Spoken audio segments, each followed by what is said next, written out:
नमस्कार, race IAS के audio current affair section में आपका स्वागत है। इस कार्यक्रम में यूपीएससी और राज्य सेवा परीक्षा की मेंस एग्जाम को ध्यान में रखते हुए टॉपिक को कवर किया जाएगा।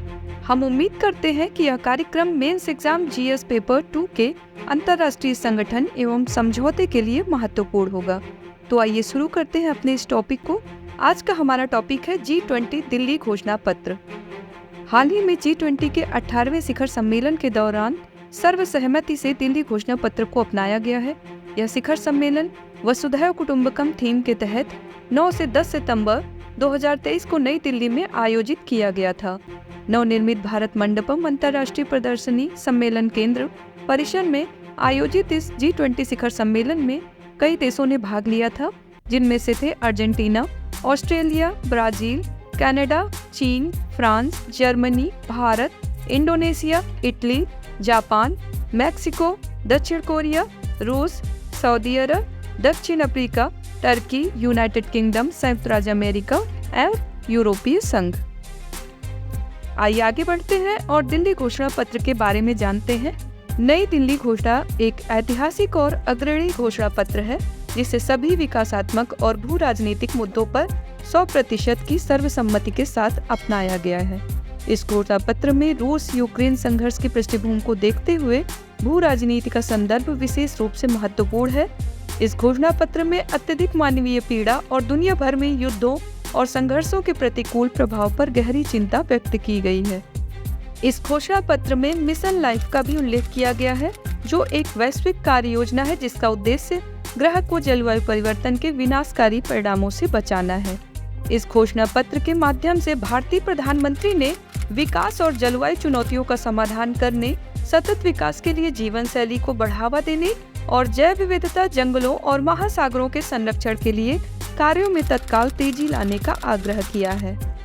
आइए दिल्ली घोषणा पत्र की अहम बातों पर नजर डालते हैं। इस साझे घोषणा पत्र में सभी देशों से क्षेत्रीय अखंडता, संप्रभुता और राजनीतिक स्वतंत्रता को बनाए रखने का आह्वान किया गया है।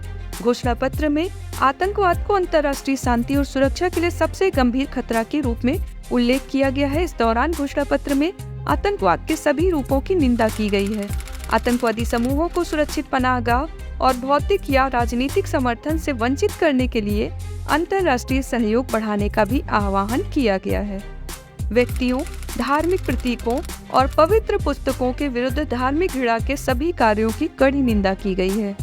घोषणा पत्र में मजबूत और सतत विकास के लक्ष्यों को हासिल करने के लिए तेजी लाने के लिए हरित विकास समझौते और बहुपक्षवाद को मजबूत करने पर बल दिया गया है। जाम्बिया, घाना और श्रीलंका जैसे विकासशील देशों की प्राथमिकताओं और जरूरतों पर ध्यान देने पर आम सहमति बनी है। सभी महिलाओं और बालिकाओं पर जलवायु परिवर्तन के प्रतिकूल प्रभाव को स्वीकार करते हुए लैंगिक समानता को मूल में रखते हुए जलवायु संकट से निपटने संबंधी कदमों में तेजी लाने की बात कही गई है। इसमें छोटे हथियारों और हल्के हथियारों की अवैध तस्करी के बारे में चिंता व्यक्त की गई है। डिजिटल सार्वजनिक बुनियादी ढांचा और तकनीकी के आदान प्रदान करने पर बल दिया गया है। पृथ्वी के लोगों के बीच शांति और समृद्धि की दिशा में प्रयास करने पर बल देना। G20 दिल्ली घोषणा पत्र के उद्देश्य को जानते हैं।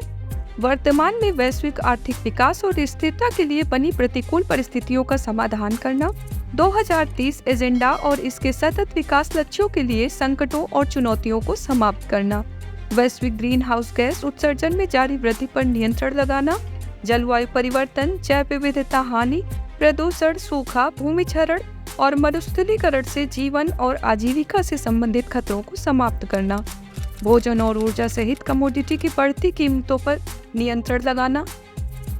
टॉपिक से संबंधित इतना ही, तो चलिए नोट करते हैं आज के सवाल को। G20 नई दिल्ली घोषणा पत्र बहुपक्षीय समाधानों हेतु एक सर्व स्वीकृति दस्तावेज है। आलोचनात्मक विश्लेषण कीजिए। आइए इस टॉपिक से संबंधित दूसरा प्रश्न नोट करते हैं। G20 नई दिल्ली घोषणा पत्र से संबंधित अहम मुद्दों की समीक्षा कीजिए। तो फिलहाल के लिए इतना ही। ऐसे ही करंट अफेयर्स के वीडियोस के लिए हमारे साथ बने रहें। Please subscribe our YouTube channel and download the race IAS app. नए बैच की जानकारी के लिए स्क्रीन पर दिए गए नंबर पर कॉल करें। Thanks for watching. मिलेंगे कल एक नए टॉपिक के साथ। तब तक के लिए जय हिंद।